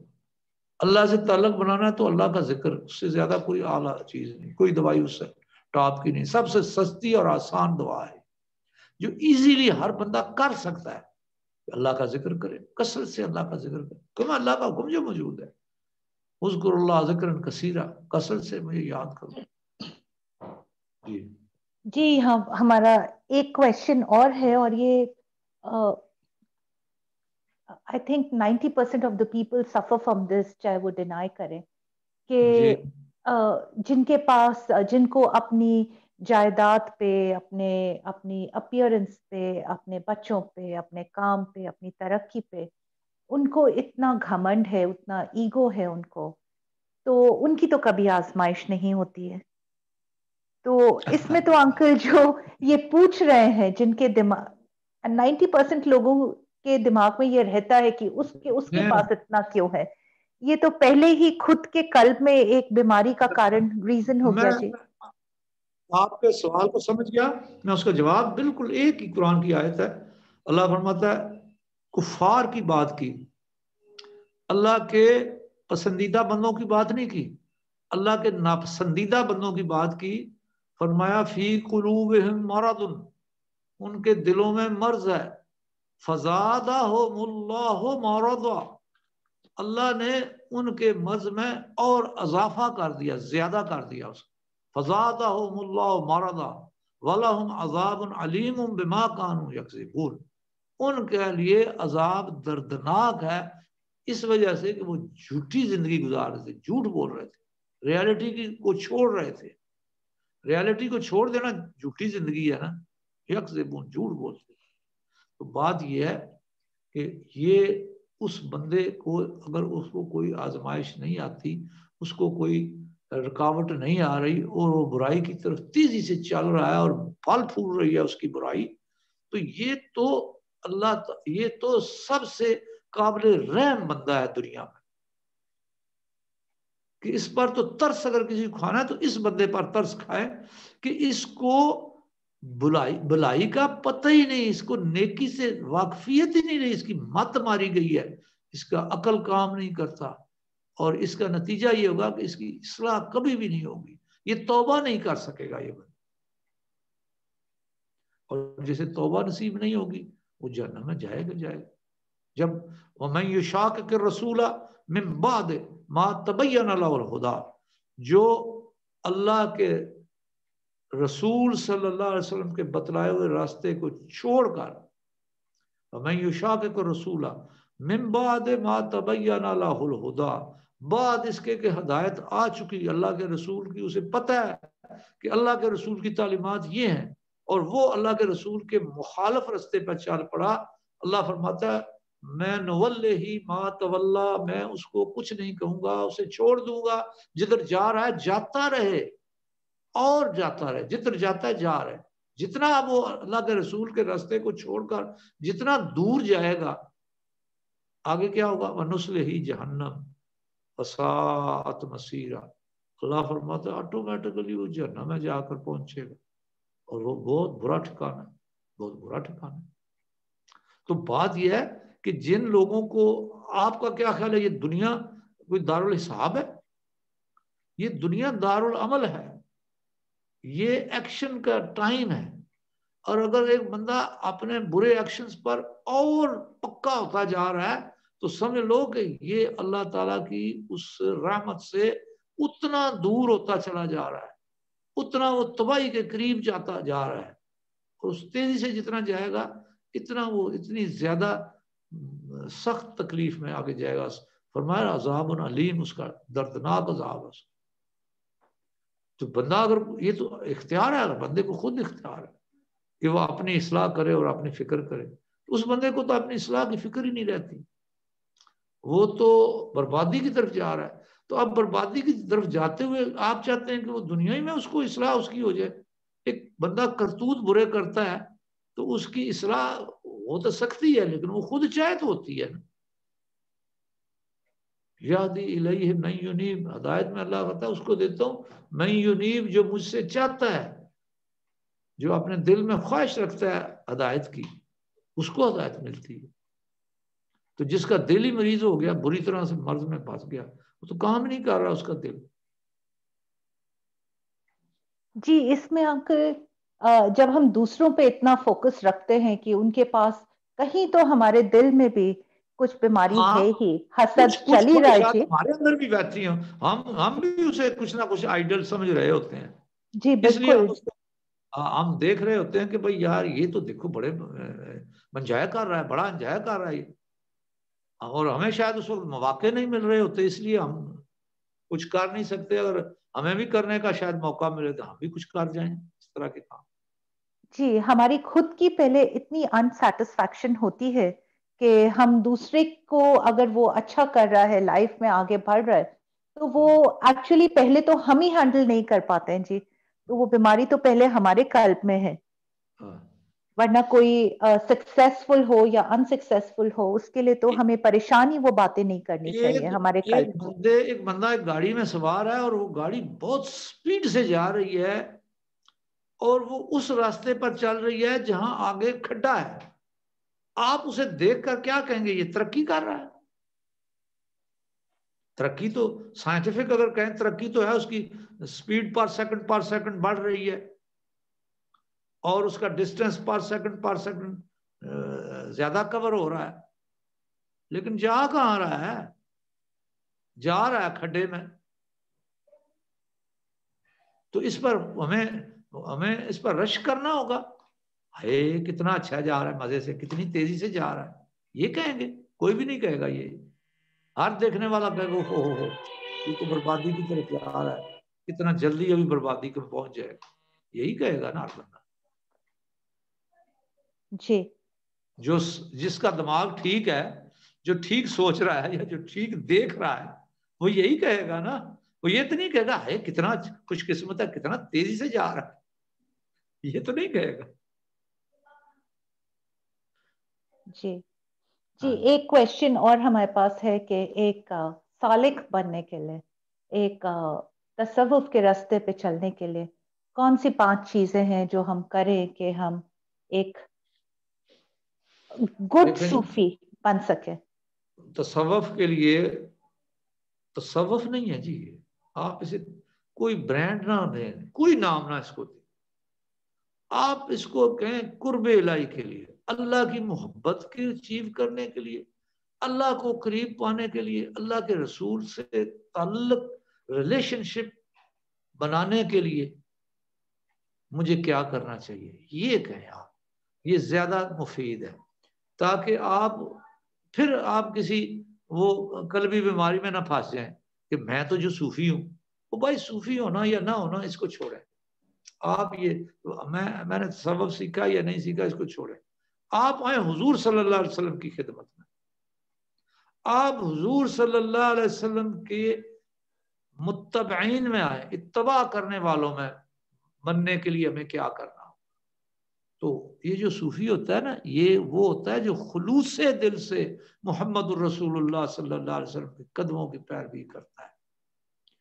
اس کے لیے وہ ایک شیخ رکھتا ہے، اپنا استاد رکھتا ہے جو اسے سکھاتا ہے کہ کس طرح انتہائی خلوص دل سے وہ اللہ کا قرب پائے، کس طرح انتہائی خلوص دل سے وہ اللہ کے رسول کی اطاعت کو اختیار کرے، اور کس طرح حضور صلی اللہ علیہ وسلم کے قرب کو پائے. یہ اس کا کوئی نام دیں اس عمل کا یا اس کا کوئی نام نہ دیں، اس کو چھوڑیں. اس بات کرنا کیا ہے؟ کرنا ہے اللہ کا قرب پانا ہے، اللہ کے نبی صلی اللہ علیہ وسلم کے ساتھ ریلیشن شپ حاصل کرنا ہے کہ اللہ کے نبی کے ساتھ ایسا رشتہ وفا ہو جائے کہ میدان محشر میں ہم حضور اکرم صلی اللہ علیہ وسلم کے جھنڈے تلے جمع ہوں اور حضور اکرم صلی اللہ علیہ وسلم کی سفارش اور شفاعت میدان محشر میں ہمیں نصیب ہو جائے. یہ ہے ہماری آبجیکٹیو. اب اس کے لیے نام تصوف کا دے دیں، صوفی ہونے کا دے دیں یا صوفی نہ ہونے کا دے دیں، اب کرنا کیا ہے، اس کام کے لیے کیا کرنا؟ اس کام کے لیے وہی کچھ کرنا ہے جو اللہ کے رسول نے بیان کیا، جو اللہ نے خود بیان کیا۔ اللہ نے فرمایا فاذکرونی اذکرکم، تم مجھے یاد کرو میں تمہیں یاد کروں۔ یہ تو ہے قرب الہی کے آسان فارمولہ، اور وہ ہے جو اللہ نے فرمایا نبی صلی اللہ علیہ وسلم کے قرب کو پانے کا، قل ان کنتم تحبون اللہ فاتبعونی، اے میرے نبی ان کو کہہ دو تم اللہ کی محبت اگر چاہتے ہو تو ایک دوسرا کام پریکٹیکل یہ کرو کہ فاتبعونی، میری اتباع اختیار کرو۔ اب نبی کریم صلی اللہ علیہ وسلم کی اتباع سے کون واقف نہیں ہے؟ یہ بات کسی کو بتائیں یا نہ بتائیں کسی کو پتہ نہیں ہے مسلمان کو، چلو جس کو جو غیر مسلم ہے اس کو تو نہیں پتا، تو جو مسلمان ہیں 2 ارب پوری دنیا، ان کو تو یہ سارا پتہ ہے نا کہ محمد رسول اللہ صلی اللہ علیہ وسلم کی اتباع جو ہے اس میں میری کامیابی ہے۔ اب وہ کر نہیں پاتا اس کی اتباع۔ اب اگلا سوال ہے کہ پھر کیا کرے؟ دل تو اس کا وہ کہتا ہے ہونا تو چاہیے یہ، لیکن میرے سے ہو نہیں پاتی، میرے سے اٹھا نہیں جاتا، نماز نہیں پڑھی جاتی، میرے سے یہ نہیں ہوتا، میرے سے نہیں ہوتا، تو کہاں سے شروع کرے؟ اس کے لیے پھر یہ ہے کہ اللہ کا ذکر، ایک پہلا کام یہ کرے کہ یہدی الیہ من ینیب، چونکہ اللہ کا قانون ہے کہ میں ہدایت اس کو دیتا ہوں جس کے دل میں یہ خواہش جنم لیتی، اپنے دل میں یہ انتہائی ایک خواہش اور جذبہ پیدا کرے کہ مجھے اللہ کا قرب پانا ہے اور اللہ کے رسول صلی اللہ علیہ وسلم کا قرب پانا ہے، یہ خواہش پیدا کر لے۔ دوسرا کام فاذکرونی اذکرکم، اللہ کا ذکر کرے، اللہ اسے یاد کرے گا۔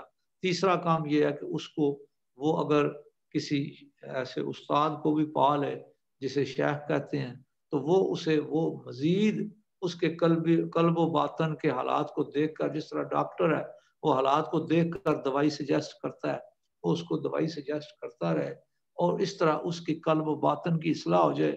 نبی کریم صلی اللہ علیہ وسلم نے فرمایا ان فی الجسد لمضغہ اذا صلحت صلح الجسد کلہ واذا فسدت فسد الجسد کلہ، الا وہی قلب، انسانی وجود میں ایک لوتھڑا ہے، اگر اس کی ٹھیک وہ درست ہو جائے اس کی ساری زندگی درست ہو جاتی ہے، اس میں فساد آ جائے ساری زندگی میں فساد آ جاتا ہے اس کے، الا وہی قلب، وہ دل ہے۔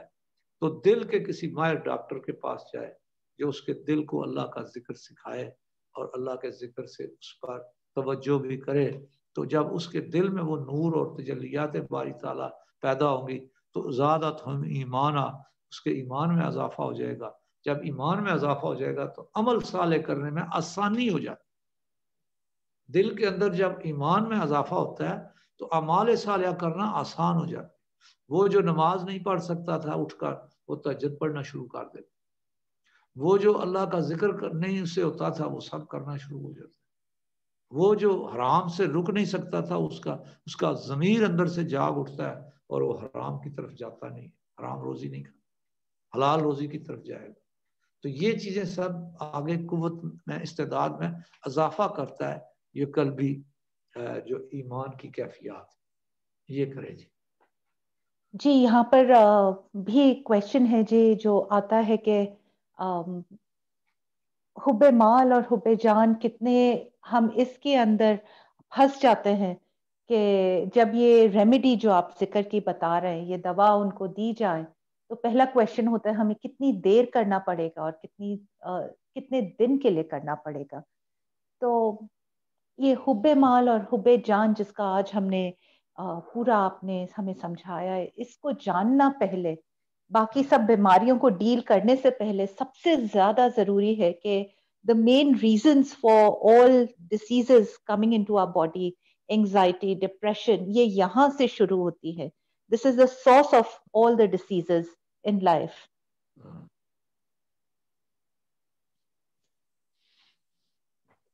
جی، حب مال اور حب جاہ کو جاننا اور پہچاننا یہ سارا قلب ہی دراصل جب درست شروع ہو جاتا ہے نا تو قلب ہی ہے جو انسان کو رہنمائی کرتا ہے، قلب ہی ہے جو ایسا آرگن ہے ان فی الجسد اذا صالحت صالح الجسد کلہ، پھر حضور کی حدیث کو میں کوٹ کر رہا ہوں، اللہ فرماتا ہے اگر اس کی اصلاح ہو جائے تو اس کے سارے وجود کی اصلاح ہو جاتی ہے، اس کی ساری زندگی کی اصلاح ہو جاتی ہے۔